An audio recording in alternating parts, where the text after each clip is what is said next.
there's no doubt in my mind that giving somebody physical product as opposed to digital product could definitely change that relationship. Hey, podcast listener, you're about to discover insider tips, tricks, and secrets to making more sales and converting more prospects into customers with email marketing. For more information about the Email Marketing Podcast or the Autoresponder Guide, go to dropdeadcopy.com/podcast. Hey, it's John McIntyre here, the Autoresponder Guide. It's time for episode 66 of the McMethod Email Marketing Podcast, where you'll discover one simple thing, how to make more money with every single email you send. Exciting days. Now today I'll be talking to Brian Kurtz. Brian's a legend. He helps sell hundreds of millions of dollars of products with Boardroom Inc. And Boardroom is a big publishing company in the US.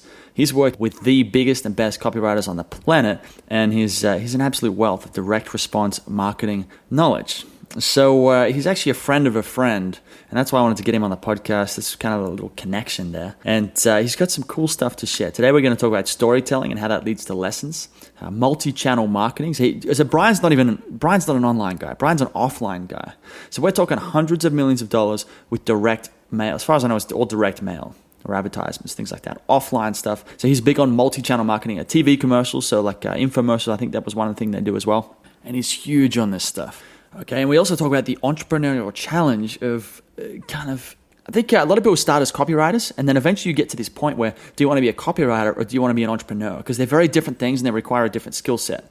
If you want to be the best copywriter in the world, you can't really be the best entrepreneur in the world, right? Or if you want to be an entrepreneur, you're not really going to have the time to, say, be the best copywriter. I'd say it might not be an either-or thing like that, but you'll see what I mean when you get there. We're going to talk about that in this episode. To get the show notes for this episode of the Email Marketing Podcast, go to themcmethod.com/66 for 66.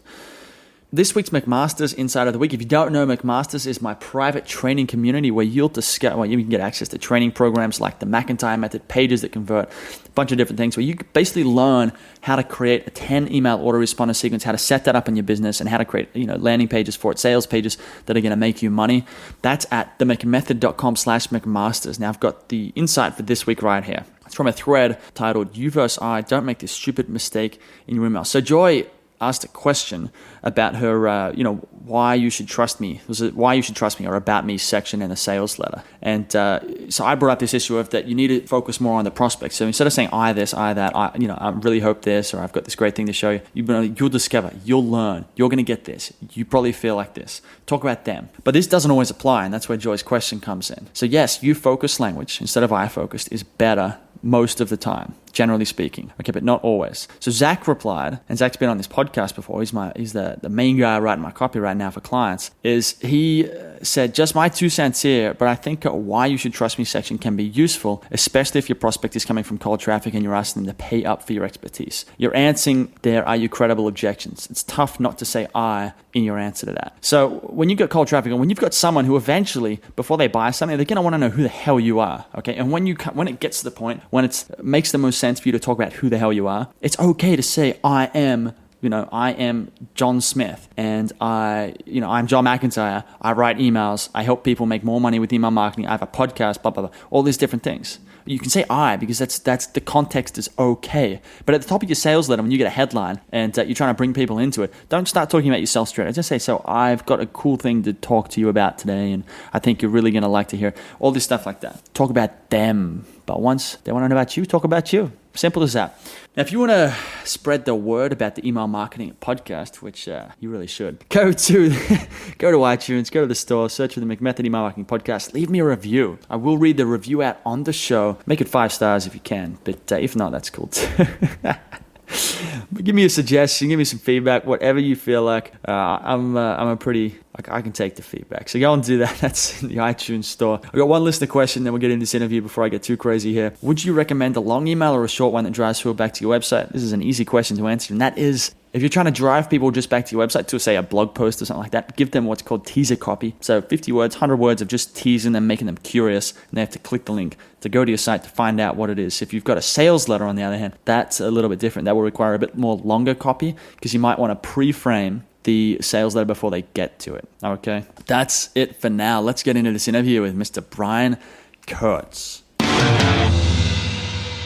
It's John McIntyre here, the autoresponder guy. I'm here with Brian Kurtz. Now, Brian is a partner in Boardroom Inc., and he was partly responsible for taking that company to over, was it $150 million? So we're just talking about this. And he's just an absolute expert in this direct response stuff, in not so much email specifically, but so much of what these guys do in the real world outside of the internet is directly applicable to online. And this offline stuff is so much bigger. Like sometimes, us on the internet here sending emails, we think we're so cool and that we're such ninjas for being able to send emails and make money. But the world outside of the internet, outside of these product launches and JVs and affiliate marketing is so much bigger. And so Brian came to me through another friend who's been on this podcast, Greg Rowlett, and he's just a pro at this stuff. And I'll openly admit, I don't know much about this stuff. I've written a lot of copy. I've never done direct mail because that's not where I kind of got in. I never got in with a business like that. So even I'm a beginner. I'm an amateur at this stuff. I know how to write emails and maybe the sales letter every now and then, but that's it. So I'm going to learn a lot today as well.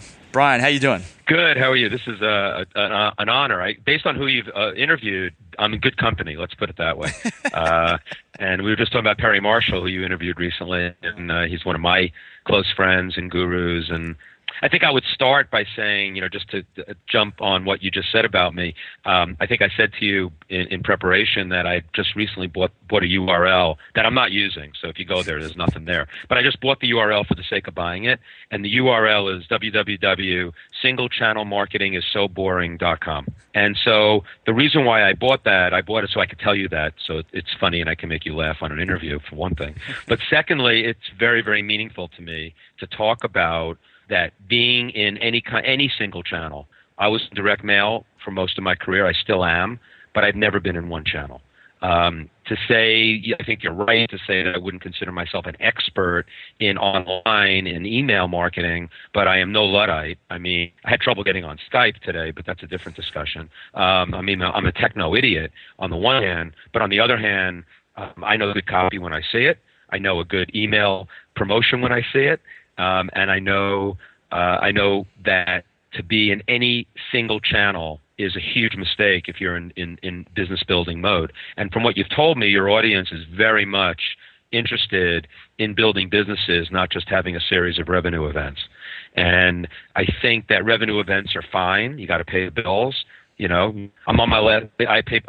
My daughter's graduating from college on next Sunday, so I'm done with tuition payments. So cash flow is a little different for me going forward, but it's a huge issue for me and everybody else.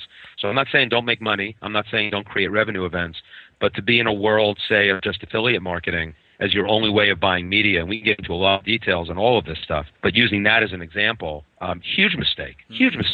And that doesn't mean you shouldn't be in affiliate marketing. It's a great way to generate money. It's a great way not to pay for media and actually make money and share it with your partners. But if you think, or anybody on this call thinks that to ignore the media choices that are available to us other than affiliate marketing and online, you're missing opportunities up the wazoo. And so if I could give that message today as sort of the overview, I think I've done a great service to your audience, and then we can drill down wherever you want to go. But I've been in every medium. I used to say I never met a medium I didn't like. Okay. I've been in direct mail, I've been in TV, I've been in radio, I've been in space, I've been in inserts, and I've been all over the internet. So not to say I've done every one right all the time, and if I did them all right at the same time, I probably wouldn't be talking to you, but I would be vacationing in Thailand. So.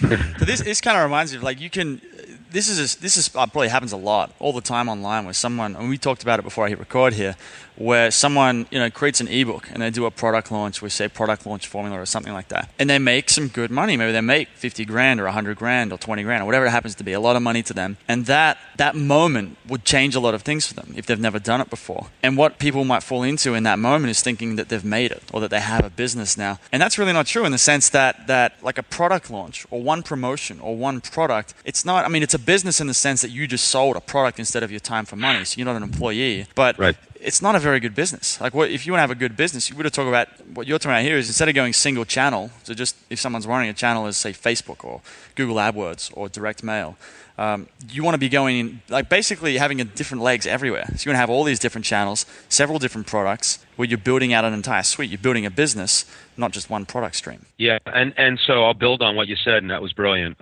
what you just said. And so using product launch formula, I'll use that as the example. Jeff Walker is, I'm not name dropping, but he's a very, very close friend. I'm in his Platinum Plus mastermind group, and I don't even do launches online.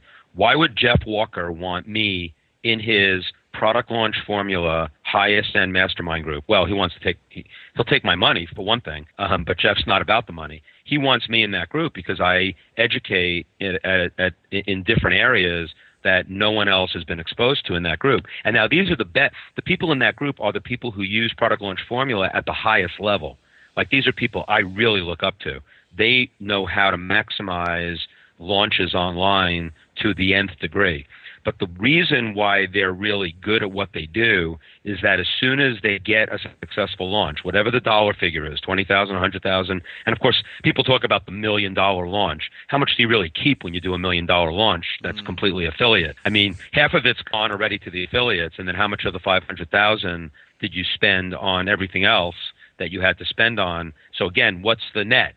So I'm not saying you shouldn't do that. It's a really easy way. You don't have to pay for media. It's a great way to launch a business. Launches launch businesses, there's no doubt. But if you're going to live launch to launch, I think you're nuts. First of all, being in the launch mode online is like living in a fire drill, which is something I refuse to do. I mean, I'm old, so, I don't have the patience for that. And I've done launches, so it's not like I haven't done them, but and I've done direct mail launches since 1981. So it's not like the word launch was not invented by an internet marketer, just so you know. People have been launching products and businesses forever, but the online launch concept, and I think you hit it right on the head and brilliantly, that don't mistake, a successful launch for a business. I gave you two quotes before we hit record, and I'll repeat them here for everybody. One is from an internet marketer who I really respect. His name is Chris Farrell from the UK. And Chris said, "A product is not a business." And then the other quote is from John Carlton, who's a crusty,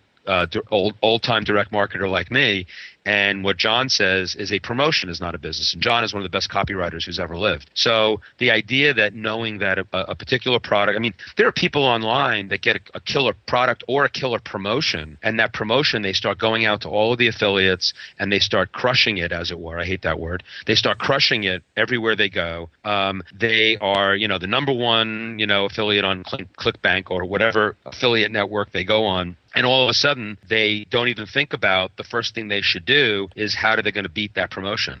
We have an expression here for the last 40 years, the control is your enemy. And those of you on this call don't know what a control is. In traditional direct response, the control package is your winning creative, your winning promotion. But the second you have a winning promotion, the first thing you must do is beat it or think about how you're going to beat it. Because it's, king is dead, long live the king. People have heard that expression. And the control is your enemy. That's a good one too. And I think you must always think about not living in the present. You're always going to the next step. I think getting a successful launch, getting a successful promotion is just the beginning. And I'm a big believer too that all of the other media, I mean, I think online is great to launch a business because it's much less expensive. So to do direct mail to launch a business, I don't think I'd recommend that, even though I'm the direct mail guy. But to not do direct mail on the back end, when I already have a buyer who I now have a more intimate relationship with, the beauty of doing things like direct mail or telemarketing, outbound telemarketing, with actually shipping physical product as opposed to just digital product, you can start seeing the value add that you might have to parts of your audience that would appreciate a more intimate relationship, a more concrete relationship, and one that has a higher perceived value. Frankly, whether you like CDs, whether you like USBs, whether you like physical product versus a digital product or not, there's no doubt in my mind that giving somebody physical product as opposed to digital product could definitely change that relationship. To do that on the front end, which I did my whole career, is tougher and tougher to do these days. I mean, the U.S. Postal Service isn't helping me at all. But I think, and printing and production and all the stuff that people hate. But to ignore that is just, I think, ignore that at your peril is my suggestion. I'll give you one quick thing, too, just speaking of PLF. I met somebody who's an online launch expert who showed me her database one day. Basically, it was a snapshot of her customers, her database, her customers are people who bought her products. And she has a lot of products, which is great. So she has a lot of diversity. And she started showing me the breakout of her list. So, of course, she had 10,000 people on her list, we'll say. And of course, 8,000 of them have bought one product only. But then of the other 2,000, they bought 2 products, 3 products, 4 products, 5 products. At the bottom of that list, there was one person who bought 17 products from her. So I looked at her and I said, and I was joking, but I wasn't joking. I said to her, this person right here, whatever her name or his name is, 17 products from you. When's the last time you invited them to dinner? And she looked at me like funny, like, why are you being such a wise guy, Brian? And what I was really trying to get to is that whether you invite them to dinner or whether they get the gold-plated X prize for being the 17-time buyer who's the person that knows more about your content than anybody in the world or something. I'm making stuff up because I'm not going to tell you what to sell them or how to treat them. But why wouldn't I want to treat that person like royalty and try to move everybody else on my list closer to royalty? And if you think about your list like that, I mean, how many of the people maybe listening on this right now have an email list of 100 people, 500 people, 500,000 people, and that when they send an email out, it's one size fits all. They send the same message to everybody, and that's a huge mistake. List segmentation is all part of this mix as well, and I'm going off on a lot of different topics here, but the umbrella that I'm trying to get to is that you have to look at this I'm going back to exactly what you said. You have to look at this as a business, not a series of launches, not a series of revenue events. You've got a business. You've got people who love you. You've got people who love you more than other people love you. How are you going to treat them versus other people on your list? How are you going to deliver product that may be different to some people than the product that you deliver to others? So I just put all of that out there because if you're not thinking like that, you're not thinking about growing a business. You're just thinking about making money, right. I think. Right. That reminds me a lot of, like, everything you said there reminds me of, this is why I got Perry Marshall on the podcast, is because I just read his book on 80-20 sales and marketing. I keep mentioning it when I talk to people now as well. But it's the best book I read last year. Best business book. Yeah, great book. Yeah. And it's based on a basic, the Pareto principle, and he took it to a whole nother level, which was very cool. Yeah, and it just basically focus on the right stuff and you get a much higher return. But one thing I thought about, like recently because I've been testing a new forum out where people pay per month to go in, and because everyone's going about recurring revenues, the best thing in the world. And as the more I thought about it, I started to realize that no, it's not really. The whole point of being an entrepreneur is there's that old French definition, which is, an entrepreneur is a guy or girl who moves resources from a lower area field to a higher area field. So it's kind of like all the job of the business owner, not necessarily the copywriter, but the business owner or the entrepreneur is to figure out ways to increase the lifetime value of the customers, how much money they spend with you, and try to lower the cost of the amount that you have to spend to acquire that customer, and then to scale that as large, as high as possible. Exactly. And you just do that on every channel, and you add more products into it. And the reason why I mentioned Perry Marshall is because he's got his thing in that book that he mentions the conversion triangle, I think, the traffic and conversion thing, where you've got traffic at the front, or at the top of the triangle, and then on the bottom right-hand corner, you've got conversion, because you've got to make that traffic do something, and then you've got economics, which is you've got to make money with it. But then the economics, then you feed back into traffic, when the traffic feeds back into conversion, and then that brings in what you mentioned is always try and beat the control. And that's the cool thing about online, is you can just set this up automatically with split testing software. So you're just always running a split test. As long as you got traffic, you can be running a split test or several split tests on every step in that entire sales sequence, and it's all automated. And then that's why I love this book, because then he goes on to talk about expanding universe theory, where you might start on paid traffic because that's one of the hardest mediums, at least online, to convert. Then you move out to JVs and then affiliates and then email traffic, and then you go and optimize for your search traffic, and then you go offline. And so it's kind of like you take this one basic principle of get a product and sell it, and you just blow it out of blow things out of proportion. Right. It is common sense, and I think that email marketing and online marketing has made for some lazy marketers because of it's inexpensive. And what you just talked about. I mean, do you understand? I mean, I'll be 56 tomorrow. Happy birthday! And so, thank you. And I'm proud of that, because my mentor Marty Edelston, who founded this company, he used to always never complained about getting old, because getting old means, he had all this extra wisdom that he had accumulated.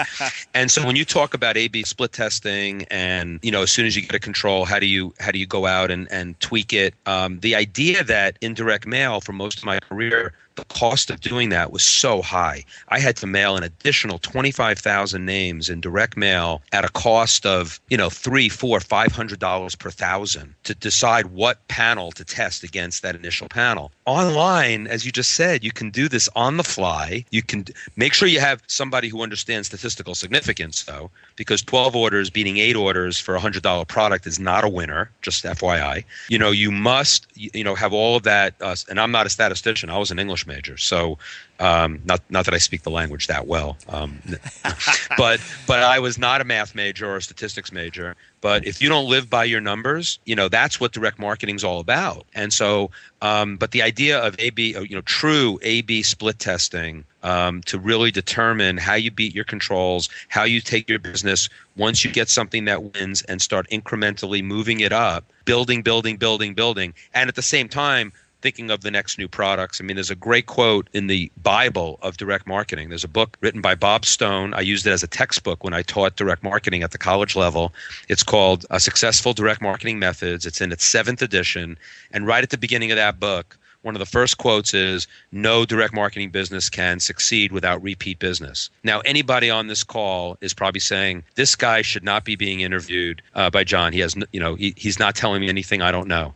Well, frankly, that may be true. But I will tell you right now, what I observe in the marketplace is that if not everybody is understanding the concept that no marketing business, that if you want to succeed, whether online, offline, I don't care what you do, that you must have repeat business. You must have business that builds upon your existing business, and nobody wants to be a one-hit wonder. And so there are many more one-hit wonders online than there are people who've built franchise businesses, in my opinion. Well, that's because you can probably, when you have a real, I always say this, a real business. When you have an offline business, the stakes are much higher. So if you don't pull it off, if you don't succeed, then you're gone. You're out. You can't stay in business. Whereas online, it's easy enough. I mean, the stakes aren't that high because you don't have any costs. You've got a couple outsourcers in the Philippines, and you make a little bit of money, and it's all good. It's not a big deal. Yeah, I did a post on Copyblogger, which is a really great site. I'm sure you know it because you're a copywriter. And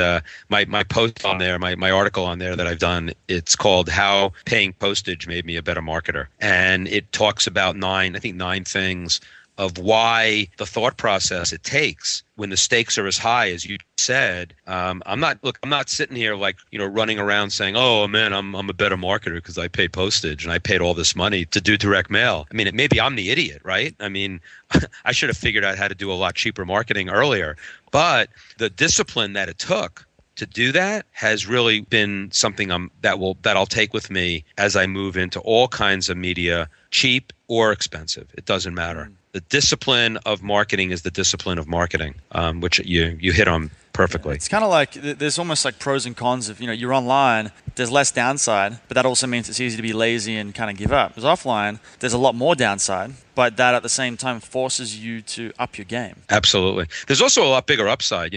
I'll still say that nothing still scales like direct mail. We do direct mail programs now that can get 3, 4, 5% response rates. The economics are tough if you're dealing with physical product. That's the difference. You're delivering physical product, so you are cutting into your profits by not having a downloadable product.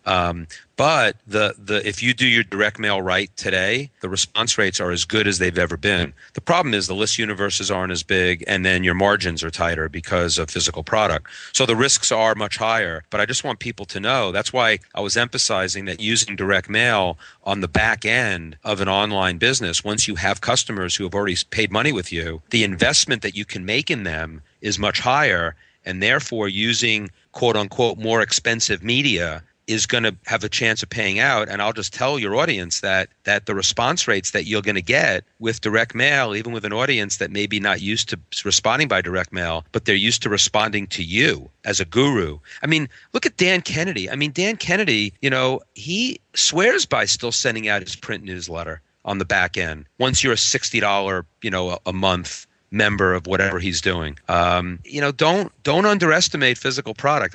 I'll tell this quick one. I was at Underground 3 years ago, which is the #1 internet conference. Yannick is a real good friend and somebody I really, really respect, because Yannick is a student of all the things we're talking about today. And yet people would think Yannick Silver is an internet marketer. Don't let him fool you. Yannick Silver is a direct marketer. So Yannick Silver had a guy on stage. It was Saturday morning of Underground 2 or 3 years ago. And the topic of the speech was the big, deep, dark secret of online marketing. And the deep, dark secret, I'm going to whisper into my microphone here. The deep, dark secret, I don't want anybody to hear this, physical product. Physical product. That was the secret from an online marketer talking to online marketers that they just found out. Fortunately, I was sitting next to a fellow dinosaur who's been in direct marketing since the 1980s, like myself. And I looked at him and I scratched my head. I go, "That's brilliant. I think we could definitely benefit from this physical product thing." I just want you, and I'm not bragging. It's not bragging if you did it. I mean, I sold $300 million worth of books, hardcover books, on TV over a 3-year period. Yeah. Yeah, people will still buy physical product. This value. I don't know. I don't want to go crazy with that, but I think you get my point. Well, I think it was like about a month ago, I actually bought a physical book online from an internet marketer, and it was actually the first product I'd bought from. It was Russell Brunson. I don't know if you know him. Yeah, I know Russell. Okay, I know him well. Yeah, he had his ads coming up on Facebook for some. It was 101, 103 split tests. And you go to the site, and it's free, but you got to pay $20 postage, or $10 postage. I can't remember what it was. And he sent it out here in Thailand. And obviously after that, I started getting a whole ton of emails from him as well. But that was an interesting example. And this book came out. I don't have it with me here, but it's high quality paper with glossy print. It's gorgeous. And there are problems with the book, but the book is an example of this guy doing something differently. It's incredible. It's a really it's got my attention. I've told, probably at least 5 or 10 people about it, who've then gone and either bought it or told other people about it. So it's very disruptive kind of marketing as well. Like if you had a list of people who are used to ebooks or videos online, and you send them a letter or a postcard even, they'd freak out. Yeah, I'll tell you, it's not anecdotal. It's just a real story. I do a lot of speaking for students in direct marketing. So these are college students who are going to go into direct marketing. And I got up in front of them. This is when I whispered into a microphone as well, because, again, it was a dark secret. I said to them, when you go on a job interview, and after the interview, how many people here send an email follow-up? And, of course, every hand goes up. I said, how many people send any other kind of follow-up? No hand goes up. So I said, there were like 300 kids in the room. So I said to them, just so you know that if you go on a job interview and after the interview, you send something and then I actually happen to have at my fingertips. If you send something on this, and I hold up a piece of paper, I said, this is called paper. And then I said, this is called a pen. There's also a thing called a word processor, which you can actually type on paper. You don't have to do it as an email. And then I said, this is an envelope. I don't have postage on me now. And then if you're sitting in an interview talking to an interviewee and they are talking about an author, an article that they read, or something that you had in common, and then I'll make this up, that you send an envelope on your follow-up with a cover letter, and then you attach an article from the author that you were talking about in the interview, you know what? And then I whispered in the microphone again, no one else is doing that. No one else is doing that. So differentiation, and I'm using that as an example. Again, I'm not telling people to go apply for jobs here, but I'm saying that thinking is the same thinking that marketers should have. And you say, I love the word you use, disruptive. It's so ironic to me that physical product on the back end for an online marketer is considered disruptive marketing. And I applaud you for looking at it, for observing it, and then saying this is something that people should learn how to do. But keep in mind, it wasn't disruptive in the 1980s. It was how we did things. So now the combination of things, given the high cost of physical product, the high cost of postage, and the low cost of email and the low cost of digital product, combining those into a unified whole is a game changer. And I'm saying the people on this call right now are privileged to be talking to me and you. Because if they haven't thought about their business this way, think about your business this way. It can be game changing. And I'll repeat something, but listen carefully. No one else is doing it. And there are sites out there, aren't there? I mean, I haven't done, I'm guilty as charged, I guess. I've never done any physical stuff myself, but I've got, I know people who do, and it's not even that hard anymore. You can set it up so you send out, you can take a PDF, send it to someone else or another company, and they'll put it onto, they'll print it out into a report. You can put it onto a CD. You can even send people USB drives with probably videos and all sorts of stuff on them. It's not even that big of a deal. I'm doing a live event in September that's going to be epic event. I call it the Titans of Direct Response, and basically I've got a lineup of speakers that is unprecedented. But the thing that I'm doing there, one of the giveaways, I'm going to actually give a binder, 2 binders actually. And Dan Kennedy does this too. So I'm going to have a binder that's going to have PDFs of all of the best control packages that the copywriters who were speaking at the event have done for Boardroom, which have been mailed, that have mailed over 650 million pieces of direct mail. These are control packages that they wrote for us. PDF. And in the binder, it's going to be the PDF and also everything on a CD. I was thinking about a USB drive, since I guess you buy a Mac Air now, you don't even have a CD drive anymore. But I'm still cool with giving a CD and a PDF. And then I'm going to have another binder that's going to be a printout of every direct mail piece, not written by those copywriters who are speaking, that have also mailed in the hundreds of millions of pieces for Boardroom. And I'm going to give those away as physical product. Now, these are direct mail packages. I could give those away digitally, and they'll be on the CD for those people who are allergic to paper, which I guess there are a lot of people that still are. But the idea of touching and feeling a direct mail package, that's a 12-page letter, that's a 24-page magalog, that the kinds of direct mail that we do, that weave a story, that tell a story, that is powerful, that sells product, sells through on a product and not just is on the periphery of the sales. By the way, a flashing arrow in a red box on a landing page is not necessarily good creative, just FYI. There's a lot that goes into, and you as a copywriter, I know you really understand this, that the copy approaches of my direct mail from the 1980s, 90s, and 2000s is all applicable to steal smart from in online marketing today. And that's why I'm giving it away as physical product. I'm giving it away on digital too, but I'm giving it away on physical product because it existed as physical product first. Right. And again, so the whole pattern interrupt, or the disruptive idea I mentioned before, is it's almost like marketing is kind of like the art of figuring out what's going to disrupt someone the most. So it's kind of like when no one's saying lose weight, the person who comes out and says lose weight as their headline disrupts the person, because someone's like, well, no one's told me that before. I want to buy this product. But then everyone starts saying it, and all of a sudden you got to say something else. And then when online doesn't exist, if you have something online, that's disruptive. But if everyone's doing online and no one's doing offline, then offline's disruptive. So it's almost like the game's always shifting. So a good marketer is always basically taking in the environment, the surroundings, and kind of saying what's everyone expecting, and then going, I'm going to do the opposite of that. Yeah, you as a copywriter, you'll love the title of an interview I did with my friend Joe Polish, which is actually on my site for free if people on your list want it. And the interview is said, "Everyone is going right, time to go left," and which is exactly what you just said.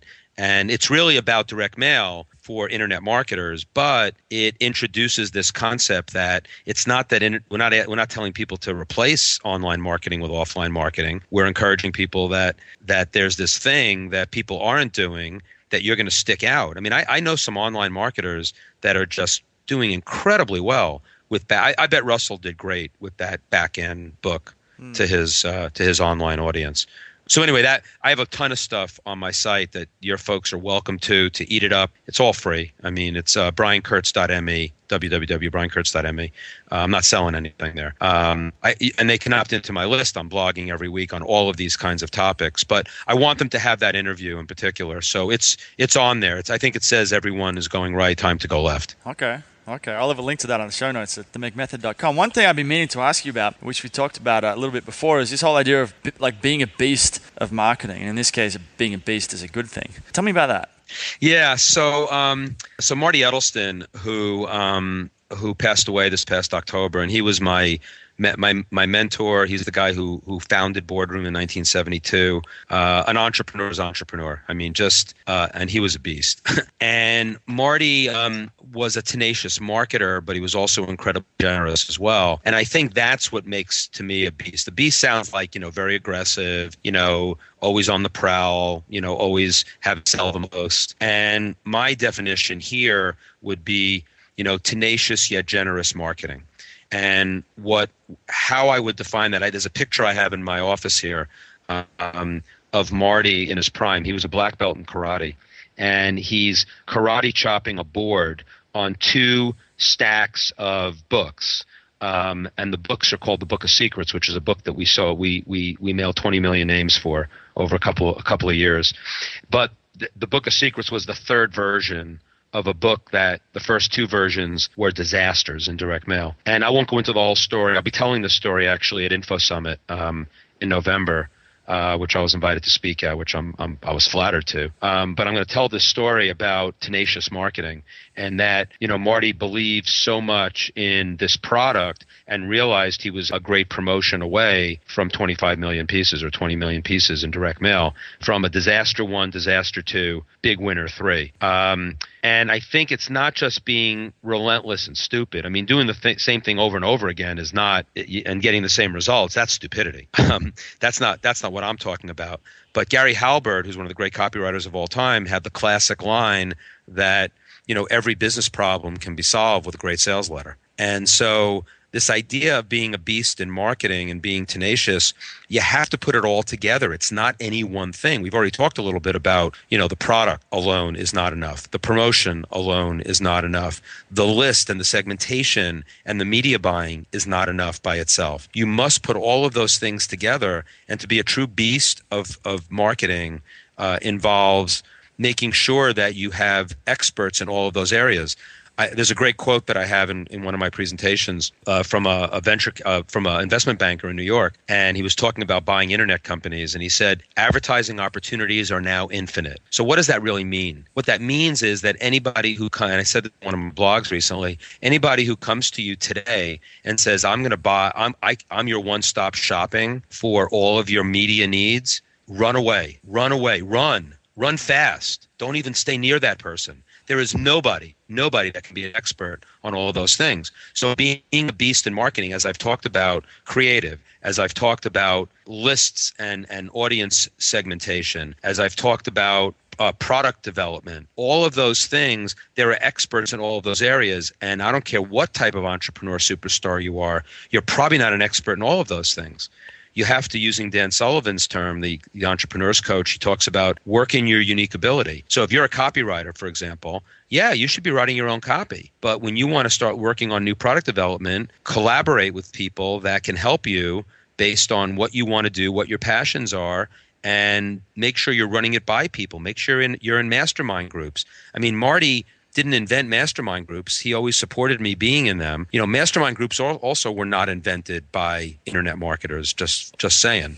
Napoleon Hill talks about masterminding in his books, from, in the 19th century, in the 20th, way back in the early 20th century. But being around people that can help you develop your business, going to experts in those areas. I mean, you can't be the list expert. You can't be the Facebook expert. You can't be the SEO expert and all those things. You must find those experts. If you're not the expert in copy, a copywriter who is. I was writing the promotion for this in September, and I sent it to one of my buddies, David Deutsch, who's a world-class copywriter. And Dave, it's on a Sunday 2 weeks ago, and David sends me a very, very polite yet pointed email after he looked at my copy, and he said, Brian, you're an expert in lists, right? I said, yeah.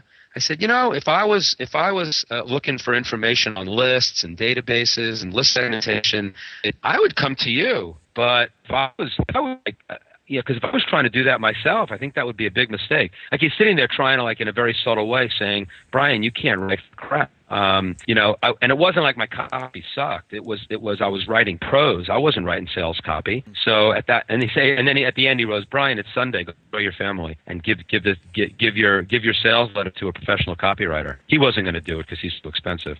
But basically, that's what I did. And I had violated my own rule of thumb of why I am a beast in marketing and why I am a tenacious marketer. It's not because I know everything about everything.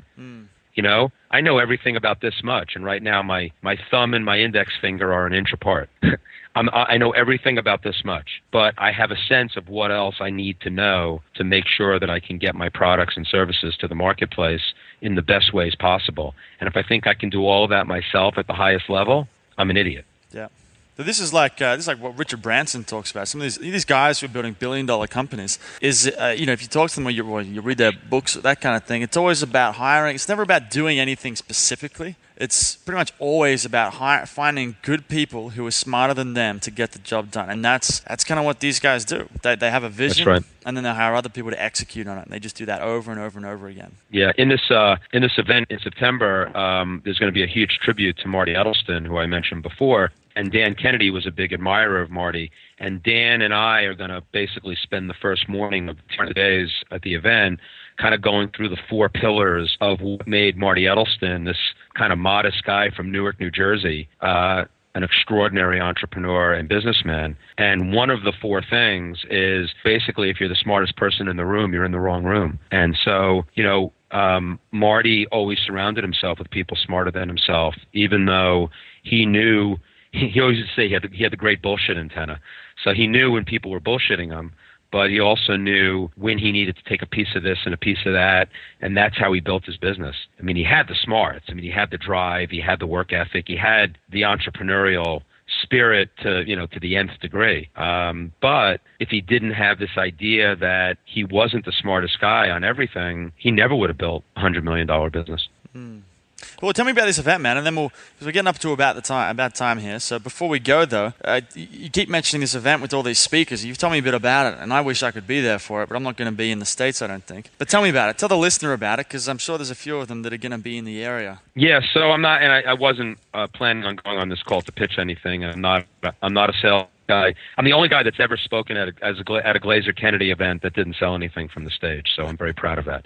So that's not my game. But this event, I think, is going to be the ultimate educational event to bring together the greats of direct response and the greats of today's marketing environment in one room to teach, to educate, to interact. So basically, as I said, it's called the Titans of Direct Response. The first part of day one is Dan Kennedy and I basically talking about those pillars from Marty Edelstein, which are both marketing pillars and entrepreneurial pillars of how to build a business and how to really have insatiable curiosity when it comes to building a marketing business. Dan's going to actually do a bunch of things on his creative approach that he has not shared at other events, so that's going to be kind of cool. Then after that, I'm going to have what I call the boardroom's Mount Rushmore of copywriters, and there'll be 4 copywriters on this panel who are responsible for 650 million pieces of direct mail, all profitable direct mail. So it's not like mail we threw away. It was mail that actually got mailed with response rates. So that's the Mount Rushmore, the 4 best copywriters for Boardroom currently, and that's David Deutsch, Paris Lampropoulos, Eric Betwell, and Arthur Johnson. Maybe people have heard of them, maybe they haven't. These are 4 of the best copywriters in the world. After them, I am going to have the best copywriter in the world, Gary Bencivenga, who is no longer writing, and yet he has his own business. And he is going to speak, and he never speaks anymore. He did the Bencivenga 100 many years ago, and that was his farewell to the direct marketing industry. But Gary thought that he needed to be on stage for this event, so then he'll speak for an hour on things that he has not talked about since his retirement. And if anybody in copywriting or creative, we're talking about copywriting royalty here. Then after him, I'm going to have Ken McCarthy, who's basically, if Al Gore invented the internet, Ken McCarthy invented Al Gore. So Ken McCarthy is one of the pioneers of internet marketing, and yet he's a direct response. He's my age, so he's got the experience. He's studied all the greats of direct marketing, and yet he's no Luddite by any means, and just the opposite. He's still doing tons of stuff online, doesn't speak anywhere anymore. Used to have the System Seminar, which is probably the best marketing seminar that you could go to in the 80s and 90s. Then that's day one. Day two, I'm going to have Perry Marshall, who you've had on this podcast. He and I are similar in that I think we're bridges between the past and the present. Perry's a lot smarter than I am, so that's why I'm having him speak, because why do I want to be the smartest person in the room? I'm by far, I'm maybe the dumbest person in the room. So I'll have Perry Marshall. Then I'm going to do one-on-one interviews with Jay Abraham, who's one of the great pioneers of direct marketing. Then I'm going to do a one-on-one with Joe Sugarman, who is the inventor of blue blocker sunglasses and probably Sharper Image, and any high-tech cataloger owes Joe Sugarman a debt of gratitude for inventing that category. Those will be interviews with them. Then I'm going to have in the afternoon, I'm going to have Greg Renker of Guthrie Renker, which is the largest infomercial company in the world. I think they're close to a $2 billion business. But it's not to talk just about direct response TV, but it's to talk about multi-channel marketing on steroids. Greg Renker, Guthrie Renker does TV, but they also do kiosks in malls and everything in between. Then I'm going to have Fred Katona, who's the father of direct response radio, probably the number one guy on direct response radio in the world. And then I'm going to do a final panel with my internal mastermind group, the closest people in my particular circle, of why I can be a tenacious and beast marketer, and that'll be Michael Fishman, Jim Quick, and Ryan Lee. And your listeners probably are very familiar with Ryan Lee. So I'm not just getting a bunch of old guys. I'm getting some people together who are the titans of the future. And the four of us are going to talk about true masterminding and what it means to be accountable to people in your world, so that you don't go out and launch product indiscriminately. And then I am going to do a day 3 as a VIP package, where David Deutsch and I are going to spend an entire day, all hot seats, probably a maximum of 30 people, and 15-minute hot seats. People bring their business problem, their copy, they're tired, they're poor, they're hungry, whatever they want to bring. And David is one of the top copywriters in the world. In this context, I'll consider myself one of the best direct marketers in the world. And then David and I will spend the entire day with a group of people. That group also will have a special dinner with Dan and I in the VIP package, which will be kind of cool too. And they'll get a tour of boardroom. So all of that will be in Stamford, Connecticut, September 11th to the 13th of this year. Promos are going out soon. If your folks want to hear about it, I'll send you a link at some point when I'm announce the event formally, which will be in the next 2 weeks. But if they go to my list, www.briankurtz.me, they get all that free content. If they want to opt into my list, they'll get the link to the event if they want to come. I think it's going to be an epic event.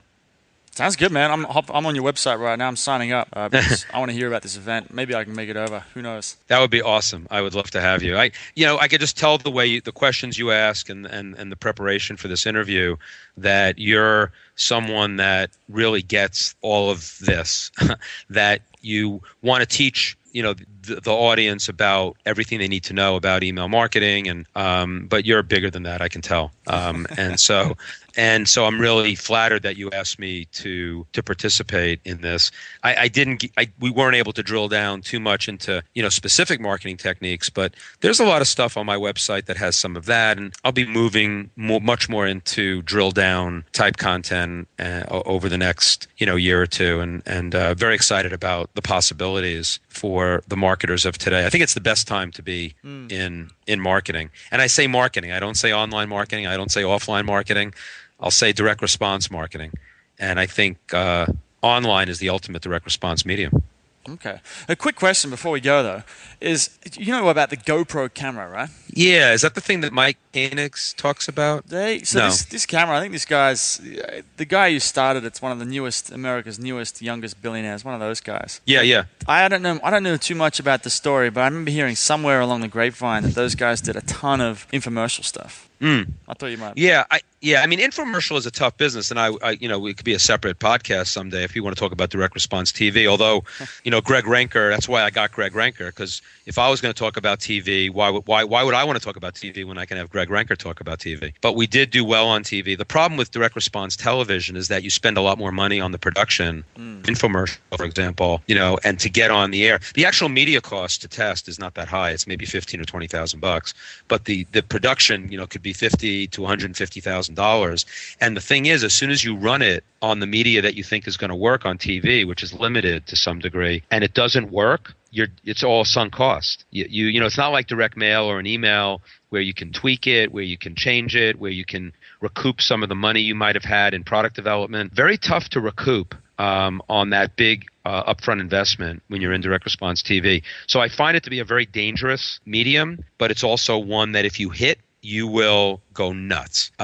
We not only went nuts by getting a success, we had 4 successful infomercials, and in every case, it increased, all boats rose. We were able to get into direct mail in a big way for the products that we sold on TV using direct mail that talked about the infomercial. So we actually had screenshots from all the experts that were in the infomercial in the direct mail package, and then we went online with the experts that we used. In one case, Hugh Downs, who was the famous newscaster, and we put Hugh Downs all over the internet talking about this book, and that as seen on TV, seen by millions, which was true.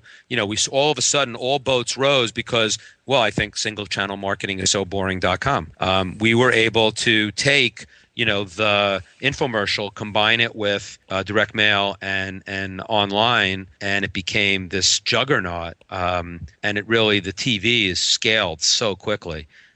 I tell that story a lot. I'd like to repeat it one day. I don't consider it a one-hit wonder. I do consider it a four-hit wonder, but that's why our company went to 150 million, but then went way back down to 80 million very quickly, because we were able to hit on something that big. But the interesting thing, talk about building a business, we didn't have to really staff up to do any of that. So we went from 70 or 80 million to 150 million within 1 year or a year and a half. Yeah. And then we stayed at 150 million for close to 3 years. And I didn't increase our staff at all. Talk about direct marketing scaling, right? Yeah. I already had the direct mail people in place. I already had the online marketing people in place, and I outsourced almost everything for the infomercial. The production, the telemarketing, the fulfillment I already had in place. So I didn't have to add vendors. I had to add telemarketing vendors, but they're getting paid as a piece of the order, so that's not. So I did not really increase my overhead at all, and I went from 80 million to 150 million.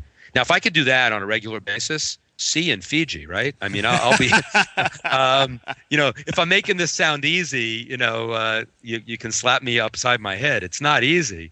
But boy, when you're thinking in terms of this multi-channel approach, it can just scale quickly. It's just it was probably the most exciting period of my career to date. I mean, I've had a lot of exciting periods of winning controls with all of those great copywriters and all this other stuff. And in fact, at the event, one of those 4 copywriters, Arthur Johnson, was actually in the infomercial with Hugh Downs. He wasn't a TV star beforehand. He's just so passionate about the health topics that he writes about. He really is a health writer. He's not a copywriter.